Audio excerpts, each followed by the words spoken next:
National award వచ్చిన ఒక cinema director ఆయన.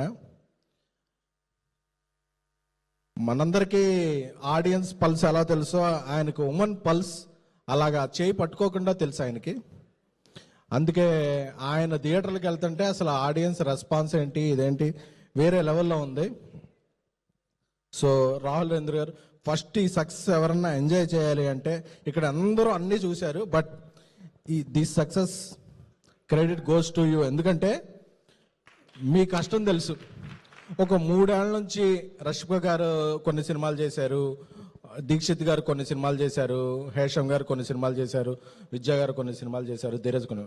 బట్ ఒక 2-3 ఏళ్ల నుంచి ఈ స్క్రిప్ట్ని నమ్మి, బలంగా నమ్మి, ఈ స్క్రిప్ట్ థియేటర్లో ఎప్పుడు రిలీజ్ అయినా ఈ రెస్పాన్స్ వస్తుందని ఆయనతో చాలా కాన్వర్సేషన్లో చాలా నమ్మకం. ఎందుకంటే ఎప్పుడైనా ఇంట్లో ఒక తండ్రి బాగుంటే ఆ కుటుంబం చాలా బాగుంటుంది, ఒక డైరెక్టర్ బలంగా ఉంటే ఆ సినిమా చాలా బాగుంటుంది. ఎందుకంటే ఆయనకి ఎన్ని ఎదురైనా, ఎన్ని ఛాలెంజెస్ ఎదురైనా ఈ సినిమా మాత్రం ఇప్పుడు ఈ థియేటర్లో ఈ రెస్పాన్స్ వీడియోలు అన్నీ ఉన్నాయి కదా, ఆయన ముందే ఊహించాడు. సో